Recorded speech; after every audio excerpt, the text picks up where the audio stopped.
Hello and welcome to stream. We're doing a Reacts day today. Pretty excited to get into the lineup of videos I got here. Our first video coming up here, let me change the tab, is the most horrifying Halloween deaths ever. It's a talking hat video. These videos are all usually about the worst deaths ever. They're pretty good. So yeah, I'm gonna cut straight into the video here. Incident. On a Halloween night in 2011, a small home on Winchester Avenue in Chicago quickly became the scene of a nightmare.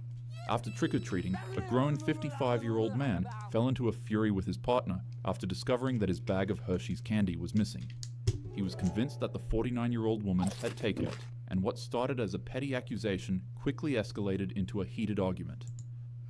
How do you crash out that hard over candy? The shouting grew louder and tempers Like grown-ass man, by the way. boiled over. In desperation, and perhaps in an effort to also protect herself, the 49-year-old woman hurled a plate at the man's head, striking him in the face and cutting above his eye. The injury, later visible in the mugshot taken of him, only stoked his anger further. With dripping down his face, the man reached for a kitchen knife, and consumed by rage, he lashed out in a frenzy, striking the woman multiple times. Neighbors later recalled hearing chaos and screams echoing from inside the home. Unsure as to whether or not the noises were Halloween decorations. And doing nothing. Yeah, I guess you could. It's Halloween, so I mean, you could be like, yeah, screams are pretty normal this time of year, but still, Police were eventually screams of death. I feel like that's something you gotta investigate. dispatched to the area. When officers arrived, they found the woman gravely injured. She was rushed to Cook County Hospital, where she lingered in critical condition for nearly a week. Despite doctors' efforts, her injuries proved fatal, and she later passed on November 5th. Yeah, the thing that does suck about these videos is all of them end in their deaths. So, there's no good endings to these videos. The man was arrested soon after and booked on felony charges. What had begun as a trivial Halloween quarrel between two adults ended in one of the most brutal of ways. Costume malfunction. On October 31st, at a thriving Halloween carnival, a 51-year-old man would step into the bustling streets dressed in a costume of burlap and straw, eager to join the thousands celebrating beneath Suffocation, probably? pulsing lights. Honestly, a lot of those plastic masks would scare me to suffocate. You know those blow up, the ones with the air in them. My mic. The ones with the air that makes them puff up. I feel like if the air came out of one of those ones, it'd be hard to breathe in. That would be like putting a plastic bag over your head, wouldn't it? And music. But in a sudden, tragic turn, the man's night of festivity shifted into pure trauma. The man joined the crowd in an energetic dance, and in the midst of the excitement, he wanted to take a break and light a cigarette. In his attempt, the flame from his he lights himself on fire. Yep. That one. Oof. Woo. Horrible way to go. Lighting yourself on fire. Lighter caught the edge of his costume's hood, and in an instant, his entire outfit ignited. Due to its material, the costume was extremely easy to... Now, I feel like that isn't really a costume malfunction. That's a lighting yourself on fire kind of malfunction. burn, in my but opinion. difficult to put out and take off. The man would try ripping the costume off of his body, but its contents had already begun melting into his skin. As for the crowd around him, they at first thought it was a prank or some sort of fire stunt woven into the Halloween event. Yeah, see, that's the problem with Halloween. Nobody takes anything seriously on Halloween. That's why so many horror movies they be taking place on Halloween, and I always be judging the idiot people that die in Halloween movies, but at the same time, are you taking stuff seriously on Halloween? It should be noted that most of them were heavily intoxicated, so their rationality and judgment skills were extremely impaired at the time. As the blaze spread violently, it swallowed him whole like a torch. His figure staggered into the mass of dancers engulfed in fire with his arms flailing in a desperate panic. People continued cheering, individuals were so impressed by the stunt that they had begun to record the screaming victim. Only when the man's screams got louder than the music at the carnival did a few sober witnesses realize what was going on. They rushed in to help and tried to rip off the burning pants and jacket that were now clinging to his skin. People took water bottles from their backpacks and emptied it onto the blaze, while others in the crowd continued chanting, snapping pictures, and dancing to what they perceived as a stunt. When the flames finally calmed, he was barely recognizable. Despite being rushed to the hospital, the man ultimately passed away from his wounds. That's crazy. The Hello Kitty incident.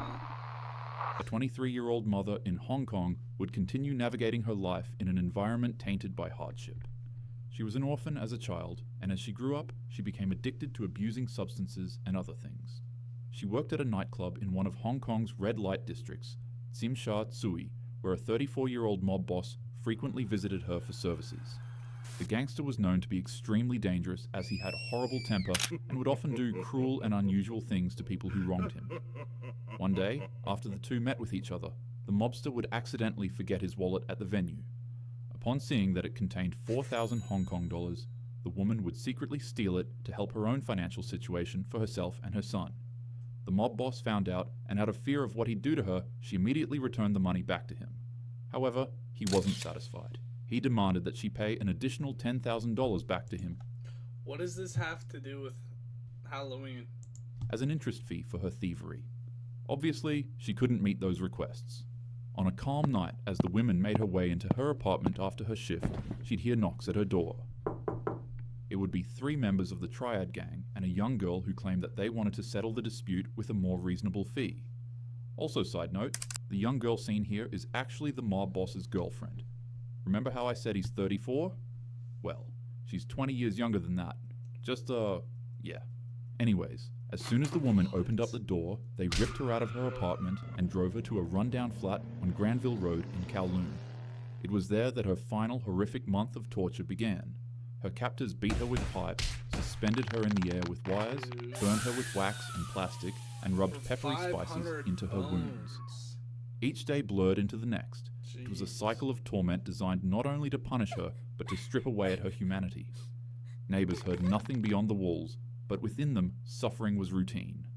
After nearly a month of agony, her body could no longer endure the mistreatment, and she would pass away from the monstrous acts of the gang. Upon realization, the mob boss had his men disposing of her remains in bags and pieces to clear themselves of any evidence. However, in a grotesque and cruel twist, the boss would have her skull boiled clean, polished and preserved, and then stitched into his girlfriend's Hello Kitty plush. Actually, What? I don't really feel comfortable considering her his girlfriend. I mean, the man's quite literally old enough to be her father. But nonetheless, night after night, the young girl would be faced with the doll as she lived with the mob boss, and he kept it in the flat they were living in. She wouldn't be able to escape the sight of the toy, and as time went on, it began haunting her. She'd start seeing hallucinations and apparitions of the woman's ghost. The spirit would follow her every day, weeping dreadfully. It'd stand by the corner of her bed. Yeah, being a 14-year-old with a real life skull of someone that's being tortured in your stuffed animal, like, that would drive a kid crazy. Staring at her every night, and if the girl ever That's fell fucked asleep, up. it'd show up in her dreams as well, and turn them into nightmares. In her words, she said that it kept haunting her while demanding justice. It got so bad that the girl developed insomnia, and for weeks, she'd barely eat or sleep. Eventually, she broke. She ran to a nearby department, and reports from the Kowloon police station say that she turned up at the building shaking violently. As mentioned from witnesses, rather than her saying that she has a crime she needs to confess, the first words that left her mouth were something around the lines of, "I keep seeing her. I can't sleep. Please, she won't stop crying. She won't leave me alone." Dude, She was literally traumatized. she The was girl actually going insane. That's fucked. Holy, bro, that's like, I mean, yeah, that'll do it though. Like, that's messed up. told police absolutely everything they needed to know, and officials set out to arrest everyone who was involved. The 3 men. Actually, they don't really deserve to be called that. The 3 criminals were all sentenced to life in prison with a 20-year minimum before parole. The young girl was placed in Well, protective that's good, custody, at least. and after the trial, it was noted that she was seeing the ghost less. However, she'd still go on to experience nightmares and auditory hallucinations of the woman weeping. The last thing that was heard of her before she was relocated with an identity change was that she was being given psychological treatment and correctional therapy. These aren't just horror stories, they're real events, and they're also... You know, I mentioned at the start of this video that all of them have bad endings, but this one, like, it sucks that the girl dies, but, I mean, at least, you know, justice was done. Well, some form of justice. wrong in so many ways. Halloween is meant to be scary in a fun manner, not in a cruel and dangerous one. To ensure that happens, make sure to group up, stay close to your friends. What was the connection to Halloween on this one, though? Like, did I miss that? Maybe here. Oh, yeah, when they pulled up? No, because they were just discussed. They came to... I don't know. It don't matter. Drink responsibly, and always check your candy twice. Take care of yourself, and keep your loved ones safe. Without further ado, Yeah. have a happy Halloween. Alright. Awesome. That was a good video. Alright. We're gonna move on here. Here it is. Casually explained. Gen Z versus millennials. Let's see how long this video is. 8 minutes. It's gonna be a short one, but you know it's gonna be a good one. Casually explained as I always did. Alright, let's get straight into it. Born in the year 2002, I automatically... Sorry. This video is sponsored by Incogni. When someone says they were born in the year 2002, I automatically think, damn, this is the oldest looking 6-year-old I've ever seen. Well, I won't be using that one when they ask me about the island. I was born in 1996. Oh, I feel like this video is gonna make me feel like an aunt, bruh. Making me just barely a millennial, meaning I'm somewhat of an expert on my older cohort who thinks doggo, pupper, adulting, and having an actual wedding to a real person they love is still a thing, while also being able to tell Gen Z that making fun of us for skinny jeans doesn't do anything. We inherited housing prices and 3 financial crises from the baby boomers. You will not even remotely psychologically affect us. You will not even remotely psychologically affect most of us. The first thing we have to do is obviously define the generations, which in the textbook is 1981 to 1996 for millennials and 1997 to 2012 for Gen Z. Problem is it can be hard to tell when you're kinda in the middle, because to the outside observer, Gen Z might look a lot older than they are on account of all... Bro, it's crazy that, like, there are kids with, like social media, full social media access that are born 2010 and above. Like, that's wild to me. Like, not that 2015, 2010 is old now. 2010 is like they're 16 or 15. 2015 is when it has 10-year-olds, bro. Those are kids that, like, especially these days, they got, like, social media. They got TikTok, probably got Snap. Like, dude, we're getting old, guys. We're getting old. all the Botox and filler, At least I am. whereas millennials look a lot younger than they are on account of all the Botox and filler, meaning you have to look at behavioral cues to tell the difference. Because us millennials are trying so hard to cling on to our youth, we're in fact only differentiable from Gen Z by 3 things: ankle socks, hairlines, and when a DJ says, "Put your hands up," we do it with an open palm, whereas Gen Z does it with a closed palm. Gen Z does this because you automatically close your hand when you associate with dropping down to the floor, whereas millennials raise an open palm because we don't think Black Lives Matter. While it might sound like I'm here representing my fellow millennials, I did only squeak in there by 1 year, and there are some millennialisms that are too ancient even for me. Take for example answering the phone. What? Why? Similarly, Gen X still texts like they have an old school brick phone, meaning all of their messages are like, "Yo, bring drinks, see you at 5, sunglasses emoji," which is at least chill and straight to the point. Millennials, in contrast, have all evolved the 2-thumb texting technique, meaning they're able to send you a single paragraph long text like it's an email that you avoid opening at all costs until you really have to respond. Gen Z, on the other hand, sends multiple messages Just kind of out of topic, but do y'all mess with the old slide out keyboard phones? Those, man. See, the thing is, I was a kid when those were like still a thing. But those were so cool, in my opinion. Bring back the slide out keyboards, like the physical keyboards.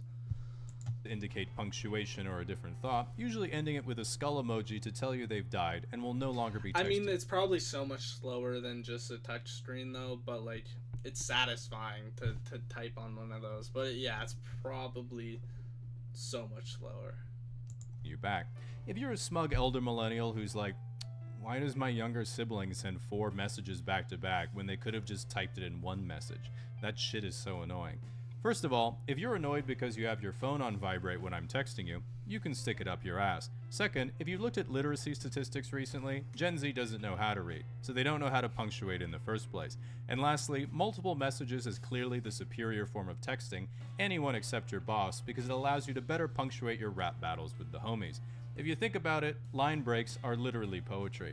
When it comes to socializing and how you like to have a good time, millennials and Gen X are notorious. I mean, yeah, I feel like using proper punctuation in texting is like, it's just not worth it. Like, I'm not like, if someone does it, I'm not like, alright, you're weird for that. But it's like, why do it? Like, when you're just talking to someone, you know, it just takes extra time to say the same thing. So I don't do that. And like now, if like I'll say the problem with that is that like when people use like a period at the end of their sentence, that's considered like, usually that means they're mad when they're just using proper punctuation. So yeah. Gen X also does cocaine, and millennials instead do weed. Gen X are alcoholics on cocaine because it was the rock and roll culture of the time, whereas millennials are alcoholics and smoke weed because they all have anxiety and need to self-medicate in order to socialize. Gen Z, on the other hand, was very gently parented, don't even pretend they'll ever own a home, and never socialize publicly, so they just take Tren, Zins, and Goon for dopamine. One thing that Gen Z clearly outdid the millennials on is their slang, because just like high school, millennials also blundered the language on more than one occasion, coining such terrible turns of phrase as doggo, adulting, epic win, on fleek, it's lit fam, swag, I can't even, I did a thing, and calling any type of knowledge hacks. Yeah, I will say, like, maybe it's because I'm not from the millennial generation, but I feel like millennial slang is so stupid. And I'm not saying Gen Z slang isn't stupid, because a lot of it is, but I feel like it's just not on the same level. And I feel like part of that is with just the massive growth in, like, the internet. Like, is something has to be good to catch, and a lot more things do catch, if that makes sense. So maybe that disproves my point, but I feel like, you know, there's a lot more people judging slang when it first becomes a thing, where I feel like it gets better judgment. But maybe I'm wrong, I don't know. In contrast, Gen Z slang had a stranglehold on our broader vocabularies right away. For example, here's some Gen Z slang you hear all the time, which I will now translate in case it's not clocking to you. Let him cook. He's in the process of doing something well that isn't cooking, so don't interrupt him. She ate. She looked good or did something well that isn't eating. Riz. Charismatically flirting. Crash out. Mental breakdown. Shit slaps. It's really good. Fire. It's really good. Hits different. It's really good.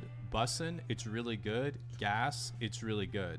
No cap, for real, on God, for real, true, for real, facts, for real, deadass, for real, for real, for real. One thing that older millennials have a terrible take on is that Gen Z has bad fashion. Gen Z has great fashion, especially compared to us millennials at the same age. Besides, when most millennials were teenagers, social media hadn't been invented yet, so instead of growing up trying to imitate the most liked Instagram trend, we had peace, contentment, and mixed and matched our clothing like a hand-me-down buffet exactly to our own taste. We didn't dress to impress, we dressed to... Yeah, I will say fashion for millennials.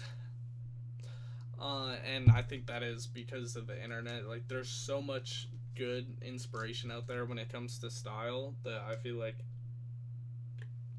it's really easy to have good style these days. To express. Not easy, but a lot easier. Our deep cultural anxiety and fear of bothering our parents in case the baby boomers got mad at us, which they pretty much always were. You might not like it, but this was peak millennial fashion. To prove that Gen Z has better fashion than millennials, in today's social media, it's common for an influencer to be chatting up girls on the street like, "Yo, you're so pretty, can I get your number?" And she's like, "I'm 16." And the guy's like, "Oh my god, you can't be 16. What? I gotta get out of here, chat." But back in my day, you'd already know they were 16 because we were all ugly. Furthermore, Gen Alpha now thinks that point-and-shoot digital cameras give a cool vintage look, meaning guess what? Low-rise bedazzled jeans are getting thrifted, and American Apparel hoodies are right around the corner. We are so back, baby. At the end of the day, ask most millennials, and we sort of feel we grew up in the best era to be kids, but the worst era to be adults. Gen Z, on the other hand, just thinks, wait, things were actually good? As an example, when someone says "Make America Great Again," Gen Z thinks you can't make something great again if it was always trash. But baby boomers think, I remember when me and Steve worked for Chrysler and Detroit was the richest city in the whole world. I bought a house for me, my wife, and my 8 brothers and sisters back when we were 23. But millennials hear "Make America Great Again" and think, remember the first 150 Pokemon, the Sega Genesis, Rock Band, growing up without a cell phone, when you made YouTube videos just for fun, getting free mouse. You know what? You know what sucks these days? Being fucking poor, dude. Like, just everything being so expensive. Even like inflation, just with how much it's like. I mean, everybody knows how bad inflation is, but I feel like the experience of growing up as a kid, or not growing up as a kid, but like having kids, and being like parents. I feel like being a parent was a lot easier then versus like having kids now. But being the kid, I mean, I feel like it ain't too bad these days. You know, you got a lot. I feel like being a kid is always nice, no matter like that stuff doesn't affect you as bad. But yeah, no, I feel like. I mean, would you rather grow up like in the 90s or early 2000s, or grow up now, like the experience you'd have growing up? I don't know. I feel like it's healthier the way kids used to grow up back then, with just the, like, you know, kids would actually go outside, touch grass.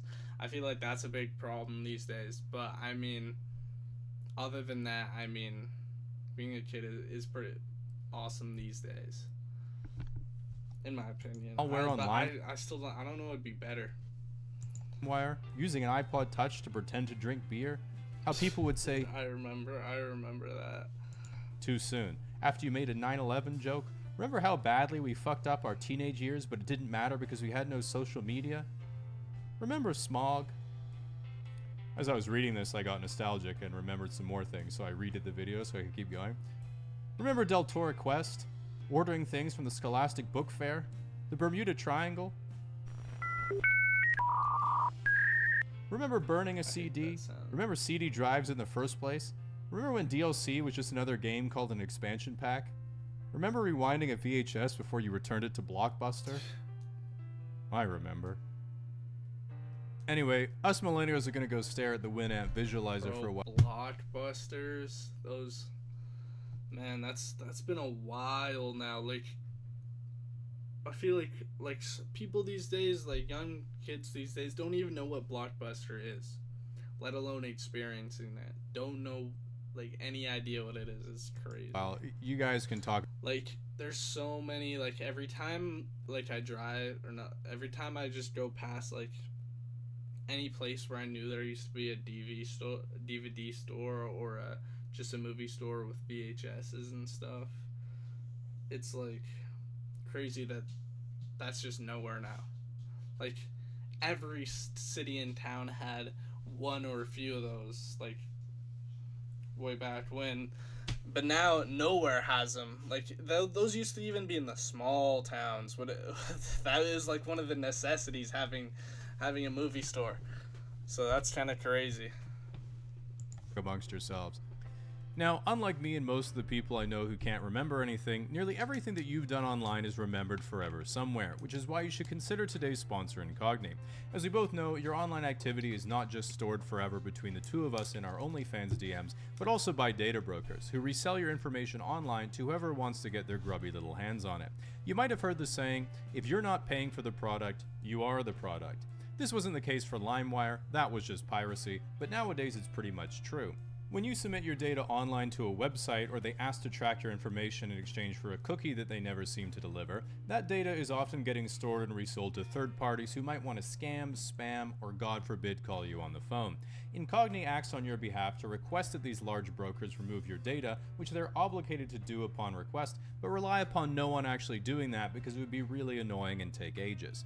Here's my running dashboard since I've started using it, and you can see it saved me over 100 hours. My only complaint is I'm not sure who Melissa is. They could have sent me a picture first. Additionally, with their new custom removals plan, if you found your personal information on websites like whitepages.com or online databases you'd rather it not be in, you're able to submit a URL to the Incogni team who will work to remove your personal information from eligible sites. Keep in mind, if you made a cringe Reddit post years ago or robbed a bank, it doesn't work on that. You have to live with your mistakes on that one. If you'd like to give Incogni a try, use the code CASUALLY at the link in the description and save 60% off an annual plan. I'm playing out his ad. Alright. That was a good video. Alright. Let's move straight on to the next one. Alright. I am excited for this video. Biggest skate ramp ever. If you're not into skateboarding, this might not be your favorite video, but either way, I think it's gonna be a pretty cool one. Alright. Let's get straight into it. This is the biggest skate ramp in the world, and I'm going to attempt to skate down the side of it. Dude, that's freaking massive, bro. Like, that's a huge building. There's no way, like, he's not going from the top. There's no way. That's like fully vertical. Like, I bet he's going from like midway through or something. There's just no way, right? I will start from the bottom and work my way up, dropping in from different heights until I can't drop in anymore. This first one is 55, 60, 65, and then 70. From here, the view is kind of weird. Oh, But yeah, let's go down. It's higher than any other ramp in the world. See it from here? I have a different perspective. From 55 up, it's gonna be harder and harder. Yeah, it looks gnarly. The ramp was built on the side of a giant building that looks like a quarter pipe. I saw this building late 80s. First thing that came to my mind was like, oh my God, looks like a quarter pipe. So since that time, I had a dream somehow someone skating on this. That's kind of the natural just shape of the building. I wasn't expecting that. I thought they just built a whole ramp on like a normal like linear building. But I knew about that building because people kept taking photos of it and tagging me in social media. Like, Tony Hawk, you should skate this. And when I heard that Sandro was maybe gonna drop in on it, it seemed unreal. The two biggest challenges I will face will be G-force and high speeds. When I change the radius, that's the part that's gonna be the strongest G-force in my body. It's gonna be the hardest part. He is probably riding a massive skateboard compared to like what he's used to skating on, like big wheels, big board. Hard to stay on my board, but yeah, I train a lot. But like, what training can really prepare you for this? Like, for like normal being like just a pro vert skateboarder. Like, I feel like I've been training for more than 6 months to prepare for this. I train G-force. So one of the big challenges in the building drop are the high G-forces. So we added weights to Sandro's body to simulate the G-forces he will experience on the building drop. 20 kilos on my back. When I go up and up, the G-force is gonna be heavy. We add another 6 kilo. Total weight Sandro plus will be around 100 kilo. Yeah, let's go again. And I train high speed. We needed to test if Sandro could handle the high speeds he will experience on the building drop. So we towed him behind a very fast car. His skateboard is like built like a longboard. I have a skateboard built like that with the like pretty much longboard wheels on it. Increasing his speed each time until he reached 125 kilometers per hour. When I go up and up, the speed's gonna be way higher. Training, impact. And then not to forget, he needs to stop. When he gets to the bottom of the ramp, he will be traveling at high speeds, 80 to 90 kilometers per hour. So that's why he needs to crash into an airbag. Woo! Damn, that was heavy. So in my training, I did everything separate, but I know here is gonna be all together in one drop. But I'm ready. I trained for this. 1, 2, 3, 4, 5, 6, 7, 8. When I heard that Sandro was maybe going to drop in on it, it seemed unreal. It really seemed wild because what's the biggest ramp that's ever been dropped in on? 30 feet? Now it's more mental than skills, I guess. The drop, you can't train it, so this is the big challenge where everything acts together. Yeah. But being aware that these single parts work, I think this gives you a lot of power. The only thing that I need to do is put everything together and do the drop and stay on my board. Yeah. Here we have the biggest skate ramp ever built. And today we have set up 2 test drops for Sandro to try, starting with 45 I don't even know meters. how you bail on that. Like I feel like it's just so vertical that like. I've been skating for 40 years, you could but I never slide skated it. I don't- something like this before. Man, I I skate don't know. vert. Vert is only 4 meters and 20 centimeters, and this is crazy. It's hard to kind of see the incline on it, but it does. It's not like 90 degrees or nothing. It does have like a curve to it, but like see, it. Man, it's almost, especially at the top, it's like pretty near vertical.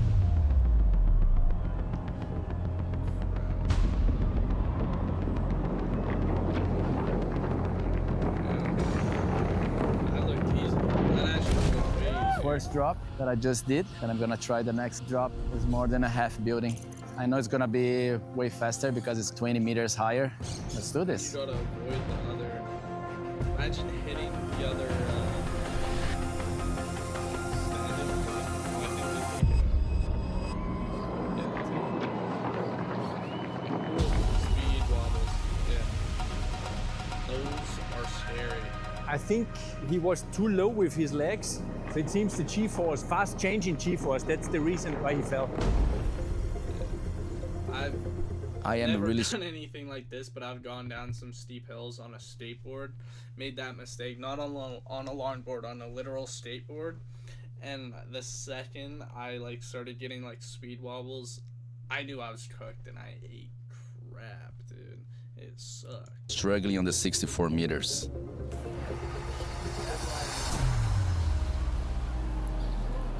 At least he was able to go without getting super. Okay, see, he can slide. He can slide. Oh yeah. He fell from pretty With the high, bigger but one, still he's able really to slide. struggling. So high speed, pressure distribution, super hard to control the board, in particular when the end of the radius comes, when it goes into the straight. At least he's not getting as hurt.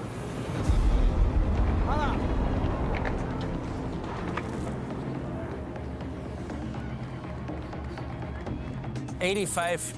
Every time he falls, it's a harder strain on his body.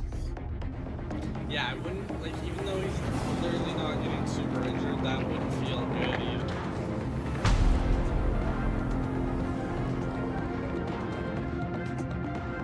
I am not sure how high I'll be able to go.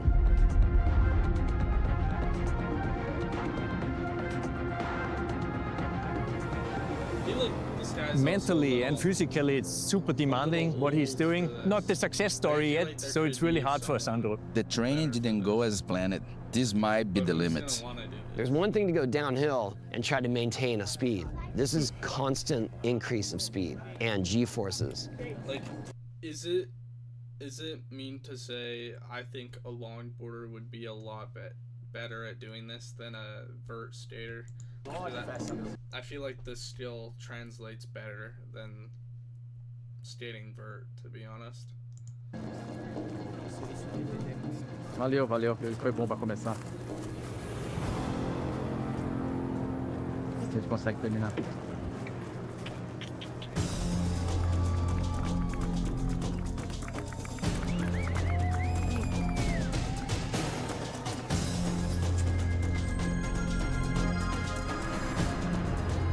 Sobe rapidinho, mas desce mais rápido. Você vai rampa. Era o sonho de qualquer pessoa que passava aqui na frente, ou pelo menos imaginava alguém descendo de skate, sabe? Então, a cidade poder ver isso de perto, sabe? E esse é tipo um sonho realizado para todo mundo do Rio Grande do Sul, todo mundo que já viu esse prédio alguma vez, sabe? Porque era muito fácil de imaginar, mas extremamente difícil de talvez ser realizado. Sala de edição não, na sala do control. Sala de edição não, na sala do control. Vamos lá.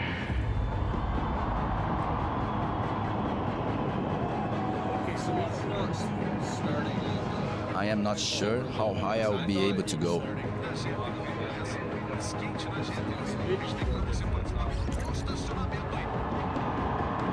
Yeah, actually, I think he will. Oh, yeah. I was wrong. They need to stop this. Those are massive. Vamos lá. Eu inventei, eu convenci e eu me preparei.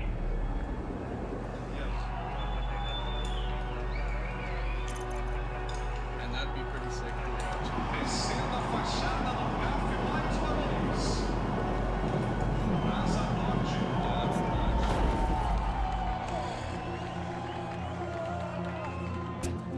Agora chegou a hora.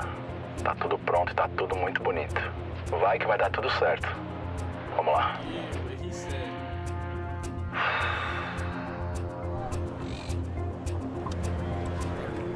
If I can do 70 meters, that will be the absolute limit that someone could drop on a skateboard.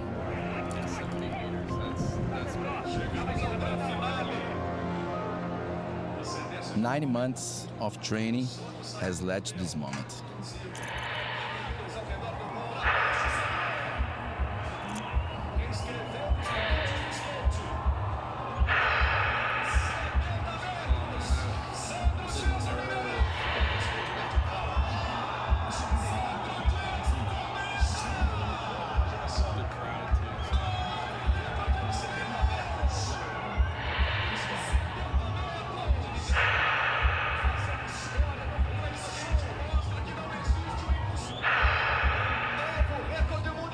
Vamos, é agora. Sandro Dias. Vai, vai. Vamos, vamos, vamos, vamos. Consegui! Consegui! Não acredito! Não acredito! Caraca, não acredito que eu consegui! Não acredito, não acredito! Meu Deus do céu, consegui! Meu Deus do céu, consegui! Que isso, que loucura! Que loucura que foi isso! Meu Deus do céu!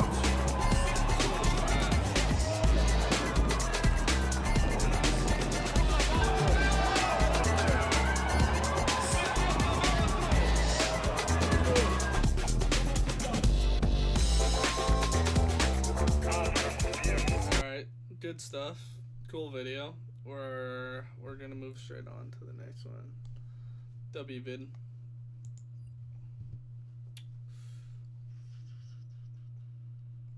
Alright.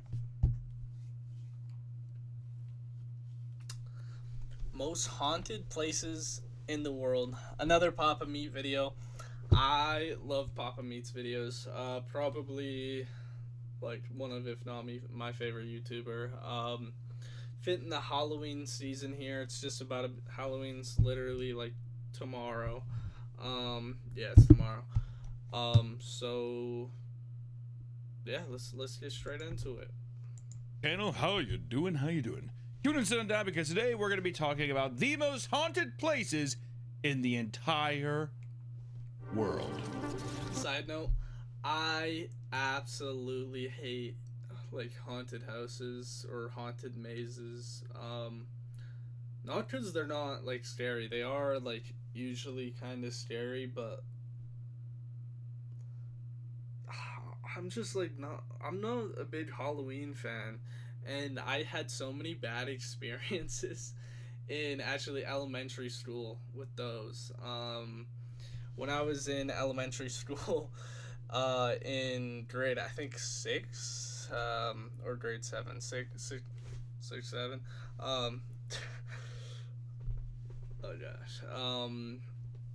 I actually, it was really dark in this haunted maze, and it was kind of crappy because it was so dark where you couldn't even, like, see, for one, you couldn't see where to go, and for two, you couldn't see, like, what, like, they couldn't scare you. It was so dark. And I couldn't see where I was going, and I had someone in front of me, and I kind of got split apart from them, and I, like, couldn't see what direction to go, and I walked straight into a pole, and it pissed me off. So it hurt, and it pissed me off so bad, and I just wanted to get out of there, but it was like, it wasn't even like halfway through, and I had to, like, keep doing this haunted maze where I was like so pissed off that I wasn't getting scared at all. And ever since then, I've been so over haunted houses. Sorry for the side story. We've done America. There might be more things to talk about in America because they are a part of the world. We've also talked about haunted objects. A lot of haunts. But today we're going worldwide, baby, because October is the scariest time of the year. And what better way to get into Halloween spirit than exploring some of the strangest and most terrifying places known to man? In the past, we've explored the scariest places across the United States, but now it's time to branch out and discover what the rest of the world has to offer, which no one is as old as the United States, so I doubt it's anything. From the cold, I just don't like Halloween. I'm not a Halloween fan, I'm not gonna lie. All the mysterious castles found in Europe to the haunted temples in Asia to the cursed tombs of Africa. There truly isn't anywhere on the planet that the dead don't inhabit. The ghosts, they go everywhere. Even underground? They might be underground. So get ready as we cover some insane or unique haunts that are sure to cause a scare. The first stop on our journey takes us across the pond over to the Kai, where one of the most haunted places in the world is set to reside. Though you wouldn't think it at first glance, the Tower of London has terrorized people for centuries. Where's Tower of London? Not where is it, but what is it like Big Ben?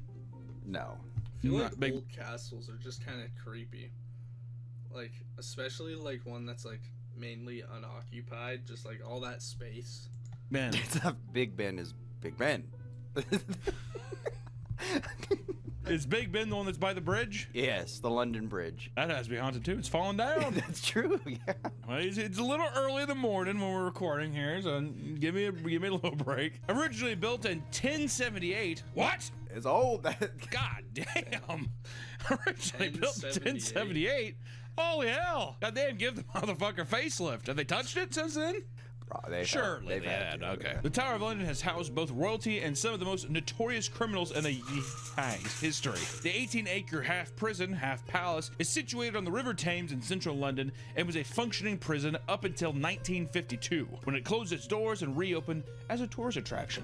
I don't really know if I like the idea of I'm royalty and I live here. Also, there's prisoners in the same building. Yeah, it's a weird mix. Having like all of the like highest class people with prisoners is kind of maybe they enjoyed having prisoners. Yeah, royalty's white noise for sleeping wasn't just like monkeys and jungle music. It was like in like waves. It's people screaming and getting whipped.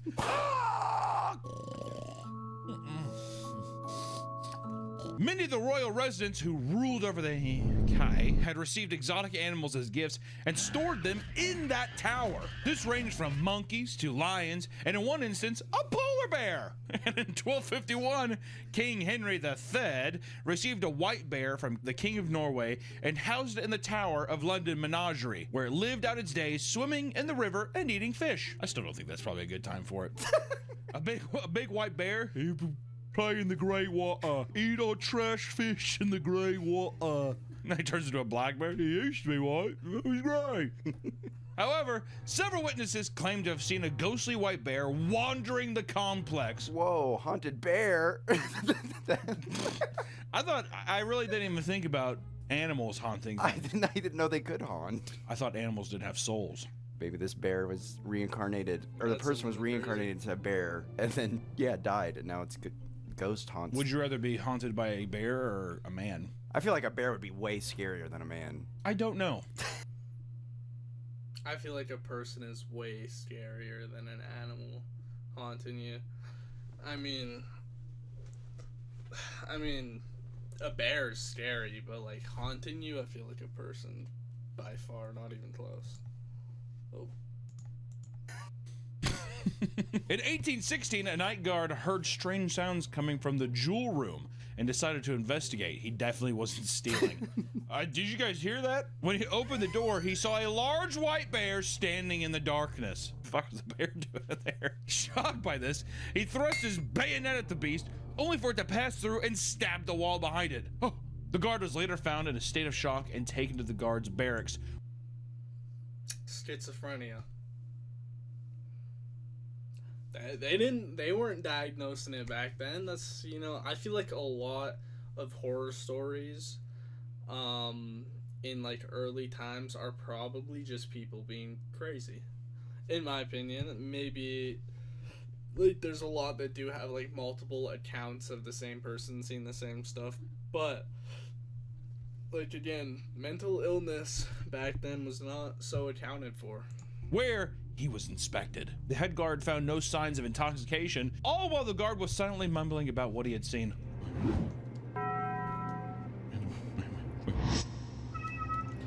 What do you think it really was? He obviously went in there to steal jewels. Yeah. What if it was like just a large fat man? Oh yeah. Well, yeah, and then you mistake him for a bear. The guy comes up later, he's like looking at him in the hospital room. What's wrong with him? Yeah.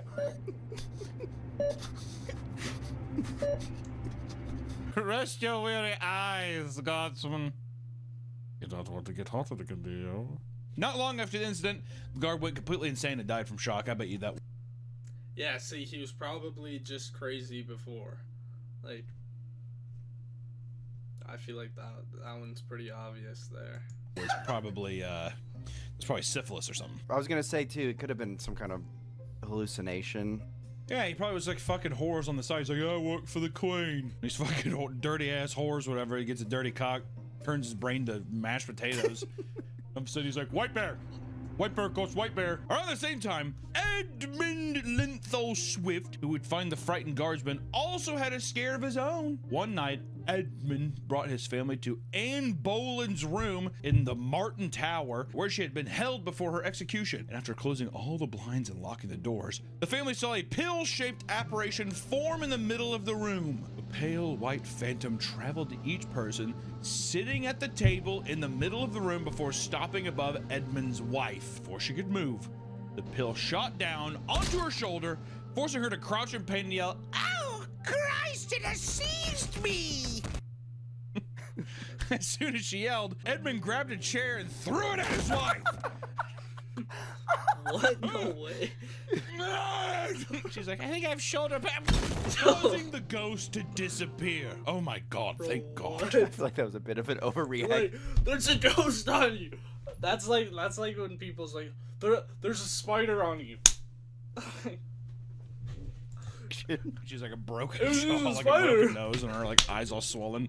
She's like, my God, dear, you are haunted. May the evil spirits stay away from you, my love.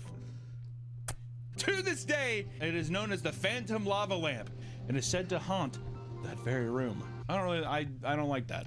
That scares me. I also don't, you know what it is? It's psychological damage. I'm too weak-minded, where if someone's just like, it's haunted in there, I'm gonna immediately be like, what is that? I saw a pill. King Henry VIII is responsible for many of the ghosts found at the tower, so it's no surprise to see him lurking around. In 1890, a sentry guard was doing his round when he heard someone call his name, where he turned around and he saw a bloated face of King Henry. He claimed that Henry's face was deep red and drooling at the mouth.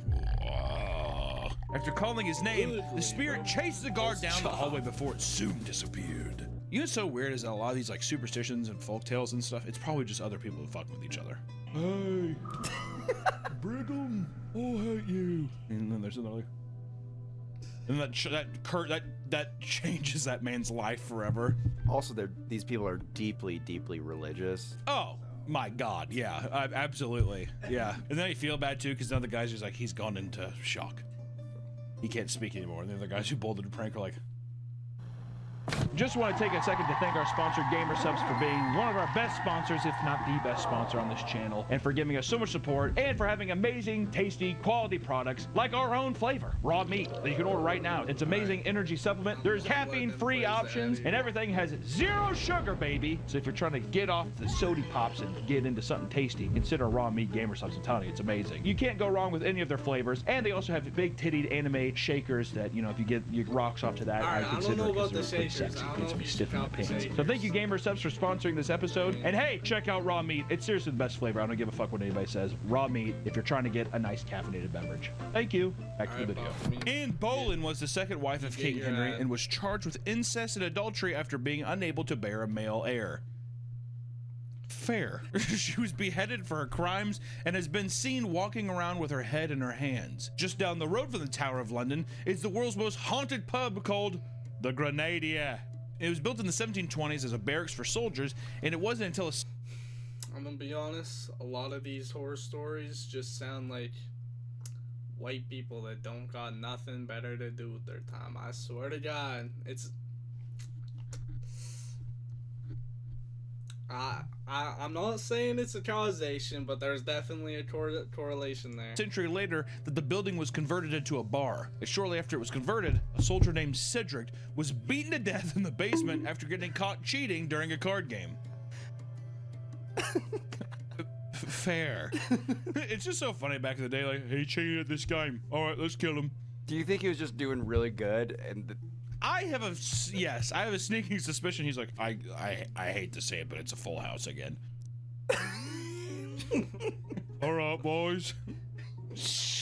You know what I mean? Like, since then, it is said that his spirit haunts the pub and torments guests. On more than one occasion, people have witnessed a cigarette being smoked by itself. And one person even claimed to have been burned by an invisible cigarette, which is kind of fun. I like this because he's a ghost and he smoked. I'm not gonna lie, I feel like I personally don't believe in ghosts and spirits and stuff like that.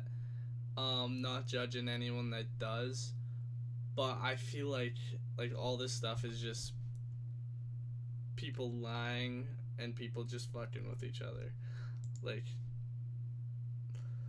I mean, there's just, I feel like no ghost incidents is that I know of. I don't do a lot of, I don't spend a lot of time looking at that kind of stuff just because I don't believe in it. But I feel like there's just never enough to back it up. And there's so many stories. Like, there's so many stories of ghosts. But I feel like none of them are backed up well. That's why I don't believe in that kind of stuff. Real cigarettes. And then he is also like, you know what? You know what? Fuck you. Put that in your neck. Yeah, also I like how that is definitely just some guy, other soldiers fucking with each other. Like you know what I mean? Like just flicking. Exactly. Yeah. People are probably so gullible too. They're like, I got burned by a ghost. Instead of like looking around and being like, did you burn me? I bet you that was never said. What'd you do? Also, this is a pub filled with drunk people. Other patrons have claimed to have seen a spectral soldier in mirrors and photos taken to the bar. Cedric is also known to create cold spots, rearrange furniture, and cause people to feel depressed, along with feelings of being watched. These are all extremely common things, I feel like, in a bar. Oh, I kind of feel a bit sad. So they're chugging on beer the whole night. Oh my God. Who's watching me? Yeah, it's a packed room. Yeah. Are you looking at me? I feel like I'm being watched. Also, like, probably, like, just smell like shit. Just a total slosh. People are looking at me, ain't they? To appease the angry soldier customers, people stick money into the ceiling to cover his tab so he can continue his drink in the afterlife, which is kind of fun. See, I like little bits like that. Yeah. Every time I go to Los Angeles, I go to the Rainbow Bar and Grill. That's where Lemmy from Motorhead used to go. I buy him a Jack and Coke. There's a little altar to him. Buy him a little Jack and Coke and put it at his altar every time. Nick's seen it. Fuck. fly. The next stop on our journey takes us south to the Mediterranean, where the most haunted island in the world is located. Poveglia. Haunted island. Okay. Fuck! That mosquito thing is pissing me off, dude. Oh my god, bro. Poveglia is a small island located in northern Italy and is home to a former plague hospital turned mental institute. That only makes total sense to me. Let's just change it. I mean, people are probably, after a while, they're like, it's fine. Just swap it over. People have been living on the island since the 400s, but it wasn't until the 1500s that it became a quarantine zone for the plague. After the plague ended, the area was abandoned until 1922 when it was repurposed as a psychiatric ward. Today, it sits abandoned and barred from the public for 60 years after the ward closed in 1968. Now, it is a hotspot for ghost hunters who get special permission to investigate there. And what makes this place so haunted is the mass graves that house thousands of plague victims all across the island. Many who have set foot on the property claim that it is 50% dirt and 50% human ash. That's a lot of ash. Locals call it the Island of Ghosts because of how many spirits have been spotted. The most well-known specter is that of a mad doctor who jumped to his death in the bell tower. Everyone that's going there are people trying to find ghosts that probably have their own ways of finding ghosts. So no wonder there's so many sightings there, because that's what people are going there for. So again, just proving my point to why I'm not a big fan of the whole ghost hunting thing. During his tenure at the psych ward, he performed hundreds of lobotomies that left people debilitated and in severe pain. Shortly after his death, ghost hunters claimed to have contacted the doctor and sometimes see him roaming the halls. And in 2009, thank God we got here, Zach Bagans and the Ghost Adventure crew were granted access to the island to investigate, where there they claimed to speak with multiple victims of the doctor. Go ahead and show one. I'm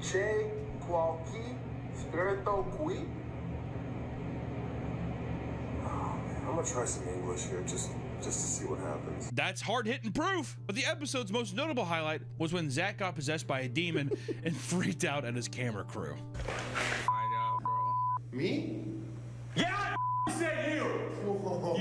Stop, dude. Get the out of here. This is gold. I love it. How many times does this happen? A lot. Motherfucker gets possessed all the time.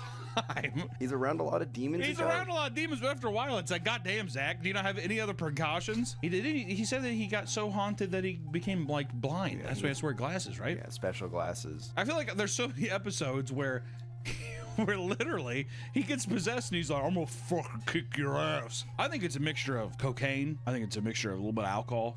You're trying to tell me that Zach Bagans doesn't go around carrying a flask of peach schnapps? I believe it. You know, I would believe it in a heartbeat. He does a little bump, takes a little swig, and I think he takes like horse testosterone or something. He's sitting there and he's just like all wired up. Punching hole in drywalls and shit. I mean, I wonder how many cases that he's gotten possessed where he's like freaks out the crew. I bet. Or members of his crew freak out on them too. Yeah, that's it's a lot. Did he get possessed at Hell House? No, I think his cameraman did, and then he did, which is my favorite part. Because I'm pretty sure he sat there like, dude, Zach, what is going on? He's just like, dude, I became so violent, I feel like I wanted to kill you.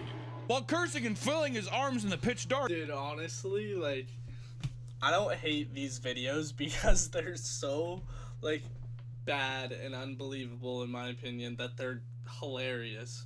Because they're just, like, they're just acting. So, like they're just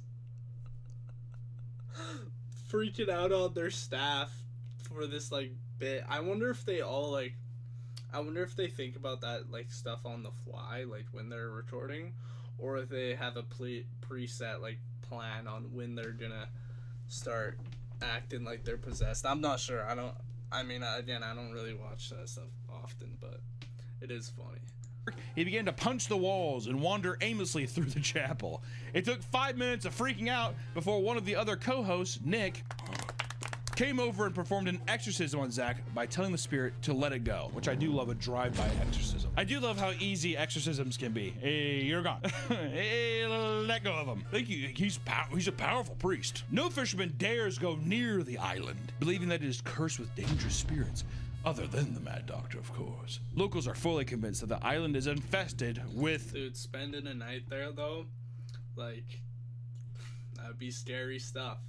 Like, as someone that fully does not believe in ghosts, I would still be scared as shit, like, spending a night on that island. Even though I don't believe in it, it's still, like, even just the environment there, it's spooky. Vampires. What?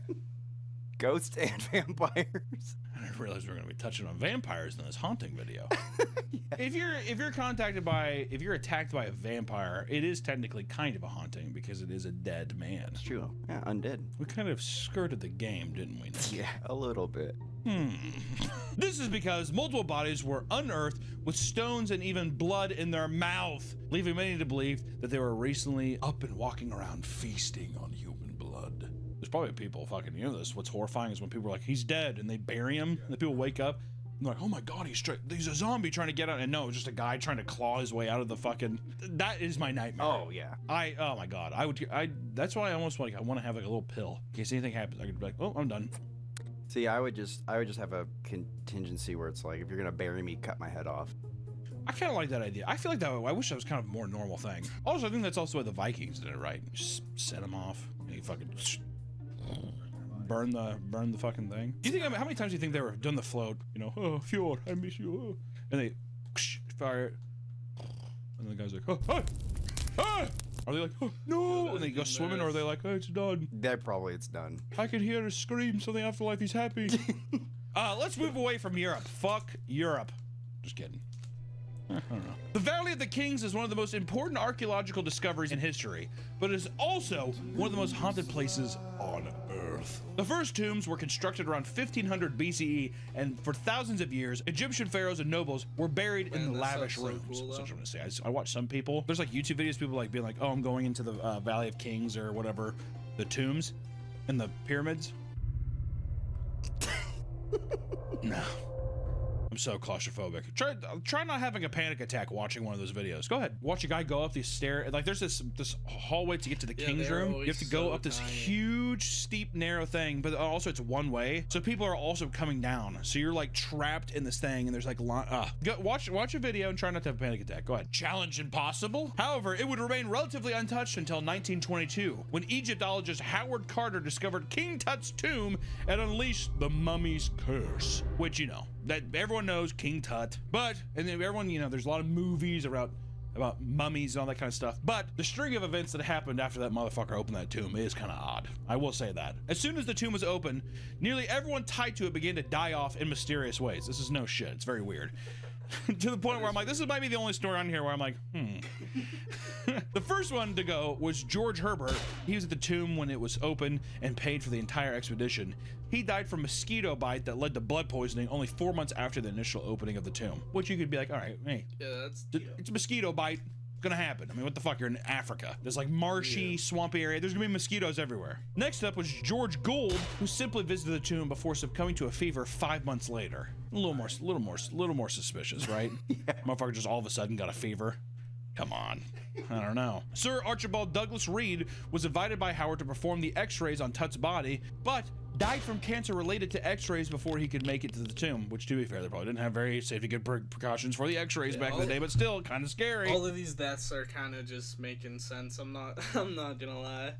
The next two to die were Asa Mace, who worked with Howard Carter to excavate the tomb, and the other was the Honorable Mervyn Robert Howard Molecule whatever Herbert, a cricket player and the half-brother of George Herbert, and he too was one of the first people to enter the tomb. Long name, too long of a name. You gotta die. Both men would die of pneumonia a few years after the tomb was open and a year apart from each other, which seems just a bit odd. Yeah, this is... For noblemen, for people who have...